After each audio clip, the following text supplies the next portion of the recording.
एक झूठ। निशांत नाम के व्यक्ति का एक हंसता खेलता परिवार था। परिवार में माँ, पिताजी, एक बड़ा भाई, बड़े भाई की बीवी, निशांत की बीवी रहती थी। निशांत के पिताजी का एक बिजनेस था जहाँ दोनों भाई मिलकर काम करते थे। दिन अच्छा चल रहा था, बिजनेस भी तरक्की हो रही थी, सब कुछ अच्छा चल रहा था उस परिवार का।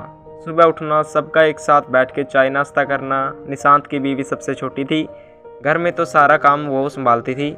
सुबह उठ के चाय बनाना, सबके लिए नाश्ता बनाना, फिर निशांत को ऑफिस जाना रहता तो उसके लिए ऑफिस के पेपर्स सब कलेक्ट करके रख देना, टिफ़िन बनाना। फिर उसके बाद सब निशांत ऑफिस चला जाता तो वो घर का सारा काम ख़त्म करके छोटे बच्चों को ट्यूशन पढ़ाती।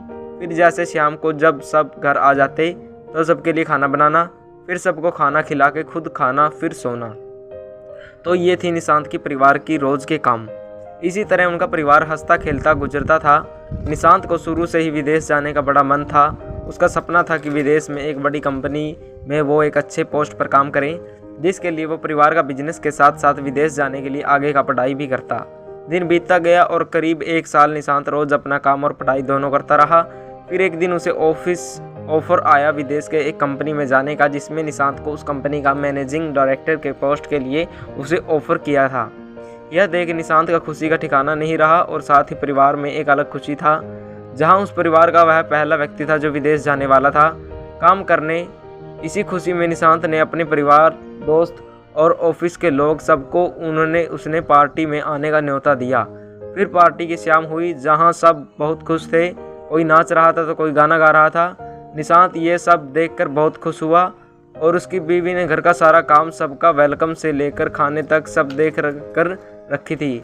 तभी निशांत को विदेश की कंपनी से कॉल आता है। घर में शोर होने के कारण निशांत बाहर चले जाता है।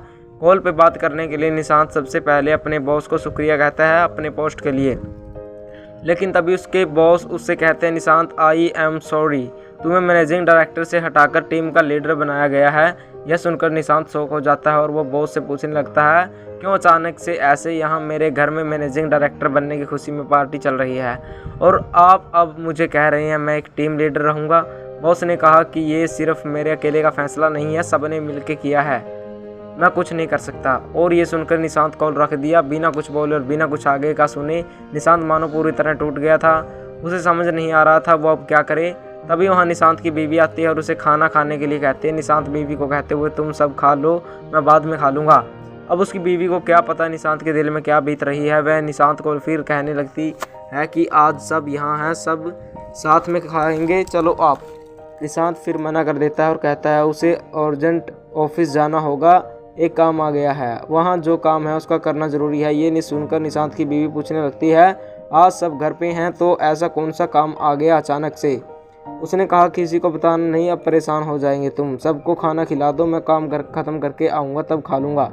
ये कहकर निशांत वहाँ से निकल जाता है अपनी गाड़ी की ओर।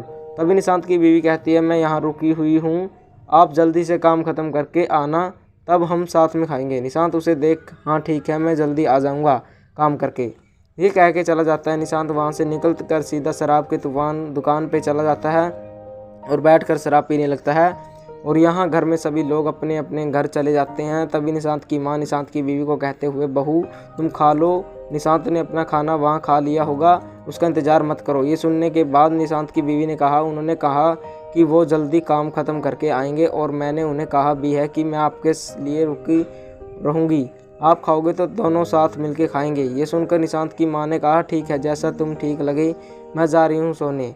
ये बोल के निशांत की माँ और बाकी सब सोने चले गए और निशांत की बीवी वहाँ सोफे पे बैठ इंतजार करने लगी निशांत की। रात के 3 बज गए थे लेकिन निशांत घर नहीं आया था और नहीं कॉल उठा रहा था। उसकी बीवी को चिंता होने लगी और वो कॉल पे कॉल किए जा रही थी। फिर कुछ देर बाद कुछ कोशिश करने के बाद भी कॉल नहीं उठाया तो उसने ऑफिस में कॉल किया, जहाँ उसे पता चला कि वो ऑफिस गया ही नहीं। ये सुनकर निशांत की बीवी और परेशान होने लगी और वहाँ निशांत शराब पिए जा रहा था। जब एक वेटर ने देखा कि वो लगातार कई घंटों से शराब पी रहा है तो उसने अपने मैनेजर को कहा। फिर मैनेजर ने निशांत को सलाह दी, सर आपने बहुत पी लिया है और रात भी बहुत हो चुकी है, आपको घर जाना चाहिए, आपके परिवार वाले इंतजार कर रहे होंगे। लेकिन निशांत होश में ना होने के कारण वो कुछ नहीं सुन रहा था, बस पिए ही जा रहा था और कुछ देर बाद वो वही सो गया। जब मैनेजर ने उसे वहाँ सोते देखा तो उसने वेटर से कहा, वो आदमी जो पी रहा था एक अच्छे घर का लगता है, एक काम करो उसके मोबाइल से उसके घर में कॉल कर दो, वह परेशान होते रहेंगे और उसे यहाँ से आकर ले जाएंगे। ये सुन वेटर ने निशांत के पॉकेट से मोबाइल निकाला और जैसे ही स्क्रीन चालू किया तो देखा एक नंबर से 100 से भी अधिक कॉल आ चुके थे। ये देख वेटर ने उस नंबर पे कॉल लगा दिया और यहाँ निशांत की बीवी मोबाइल की तरफ देख रही थी कि अब कॉल आएगा निशांत का। तभी निशांत का कॉल आता है और वो तुरंत उठा के बिना कुछ सुने बोलने लगती है, कहाँ हो आप, कैसे हो, इतनी देर से कॉल कर रही हूँ, उठा क्यों नहीं रहे थे। तभी वहाँ से आवाज़ आता है, मैडम मैं वेटर बोल रहा हूँ, सर ने ज़्यादा पी ली है, शराब पी ली है, इसलिए वो यहाँ सो गए हैं, आप आके यहाँ इन्हें ले जाइए। ये सुनकर निशांत की बीवी को मानो झटका सा लग गया हो। वो समझ नहीं पा रही थी आखिर क्यों। निशांत की बीवी ने पिताजी और निशांत के बड़े भाई को जगाया और उन्हें सब कहा। ये सुन हम सब हैरान हो गए और उसके बड़े भाई उसे लेने चले गए थे। कुछ देर बाद निशांत को लेकर घर आते हैं और उसे अपने कमरे में सुला देते हैं। लगभग सुबह हो गई थी। तभी निशांत की माँ किचन जाती है सबके लिए चाय बनाने। तब वो देखती है खाना सब वैसे ही पड़ा हुआ है। तभी वो समझ जाती है कि बहू ने खाना नहीं खाया और पूरी रात जागी रही।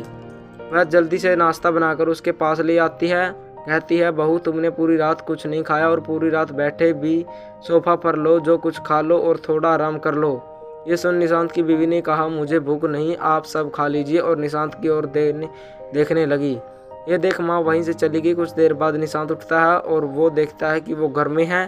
तो उसे सब समझ आ जाता है कि घर में सबको पता चल गया और कोई उसे वहाँ से लेकर आया और सामने उसकी बीवी बैठी रहती है। तो उसे कुछ कहे कि निशांत की बीवी उठकर वहाँ से चली जाती है। ये देखकर निशांत सोचता है कि उसे शाम को मना लूँगा, फिलहाल ऑफिस चले जाता हूँ। ये सोच निशांत तैयार होने चला जाता है। जब वो तैयार होने के लिए हॉल में आता है तब वो देखता है कि सारा परिवार वहाँ बैठे रहते हैं। तब निशांत सबके पास जाता है और सबको सारी बात बताता है, कैसे उसे पोस्ट से बदल दिया गया और वह दुख होकर शराब पीने चला गया। और निशांत सबसे माफ़ी मांगने लगा है। घर वाले उसे कहते हैं, ये तूने ठीक नहीं किया, तेरी वजह से बहू पूरी रात यहाँ बैठी रही और भूखी रही, ये इंतज़ार में कि तू आएगा और साथ बैठकर वो खाएगी, और तू वहाँ शराब पी रहा था बैठ के। क्या यही दिन देखने के लिए तुझे इतना पढ़ाया लिखाया, इस काबिल बनाया? अगर माफ़ी मांगनी है तो बहू से मांग। कल पूरे दिन उसने काम किया, पार्टी सारा उसने संभाला, यहाँ तक कि पूरा दिन खाना नहीं खाया, ये सोचकर कि तेरे साथ रात में खा लेगी, और तू है कि ये कहकर सब वहाँ से चले गए। निशांत ये सुनकर अपनी बीवी के पास गया और सॉरी कह के ऑफिस के लिए निकल गया। ये देखकर उसकी बीवी को समझ नहीं आया कुछ कि यह क्या था। बस एक सॉरी और बात खत्म। पूरा दिन जिसके लिए काम कर रही थी, भूखी रही थी, उसके साथ रखाऊंगी। रोज़ सुबह उठ के चाय बनाती हूँ, नाश्ता बनाती हूँ, टिफ़िन बनाती हूँ। वो वहाँ मुझसे झूठ बोलकर पूरी रात बैठकर शराब पीता रहा और यहाँ मैं उसका इंतज़ार कर रही हूँ। क्या यही प्यार था उसका? क्या इसे प्यार कहते हैं? क्या उसका पोस्ट मेरे से ज़्यादा ज़रूरी था? यही सब वो पूरा दिन सोचते रह गए। देखते देखते शाम हो गई और सब घर आ गए। निशांत आते ही माँ भूख लग गई, खाना निकालो जल्दी से, मैं कपड़े बदल के आता हूँ। निशांत कपड़े बदल के आने होके डिनर टेबल पर बैठ गया। फिर बाकी सब भी आ गए और खाना शुरू हुआ। खाना खाने के बाद रोज़ की तरह निशांत की बीवी आखिरी में खाना खाने लगी बैठी। वो अपना खा के सब अपने रूम में गई तो देखा निशांत सो गया था। ये देख वो और अंदर से रूठ गई कि कैसे निशांत इतना जल्दी भूल सकता है सारी बातों को, कैसे निशांत बिना कुछ ठीक किए रह सकता है। कैसे उसके मन में नहीं आया कि एक बार भी उस रात उसकी बीवी उसका इंतज़ार कर रही थी भूखे पेट। क्या निशांत को कुछ फ़र्क नहीं पड़ता मेरे होने ना होने का? क्या निशांत के लिए ये सब एक आम बात है? क्या निशांत को झूठ कहना ज़रूरी था? वो मुझे सच बता सकता था। क्या निशांत ऐसे पहले भी झूठ कहा होगा? कितनी बार मुझसे ऐसे ही झूठ बोलकर वो निकला होगा घर से?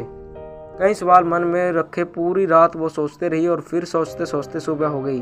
फिर रोज़ की तरह सबके लिए चाय बनाना, नाश्ता तैयार करना, टिफ़िन तैयार, ये सारे कामों में लग गई। वह निशांत उठ के रोज़ की तरह तैयार होकर हॉल में आया और अपनी बीवी से टिफ़िन मांगने लगा। ये देख उसकी बीवी सोचने लगी, क्या ये सब भूल गया इतना जल्दी? क्या इसे कुछ याद नहीं उस रात के बारे में? और उसने टिफ़िन दे दिया और अब ऑफिस चले गए। सारा काम खत्म होने के बाद निशांत की बीवी अपने रूम में गई और उसके मन में आया कि यहाँ किसी ने निशांत को दोबारा कुछ नहीं कहा। यहाँ तक कि मैं रोज़ उदास रहती हूँ, ये देखकर भी कोई मुझसे एक बार भी नहीं पूछा कि क्या हुआ, ऐसे उदास क्यों हो? क्या निशांत ने नहीं मनाया? कुछ भी किसी ने नहीं कहा। अचानक से खड़े होकर उसने अपने आप से कहा, जब किसी को यहाँ मेरी ज़रूरत ही नहीं, जब किसी को फर्क नहीं पड़ता कि निशांत ने झूठ बोलकर वहाँ शराब पीने गया, सबको अपना अपना काम दिखता है, लेकिन मैं जो रोज़ अंदर हज़ारों सवाल लेकर बिना कोई काम रोके काम करती हूँ, ये किसी को नहीं दिखता। अगर ऐसा ही है तो मुझे यहाँ रहने का कोई हक नहीं। तभी सभी लोग एकदम से उसके पास आते हैं और पटाखे बजाकर उसे जन्मदिन की शुभकामनाएं देते हैं। तो निशांत की बीवी चौंक जाती है और वह खुश हो जाती है। तभी निशांत उसे गिफ्ट में सोने का हार देता है और निशांत और उसका परिवार बाहर घूमने चला जाता है। इस तरह निशांत की हंसता खेलता परिवार, जो निशांत के एक झूठ से टूट गया था, वो फिर से जुड़ गया। तो दोस्तों, कैसी लगी आपको ये कहानी कमेंट करके ज़रूर बताएं। अगर आप हमारे चैनल पर नए हो तो चैनल को सब्सक्राइब करें, वीडियो को लाइक करें, शेयर करें।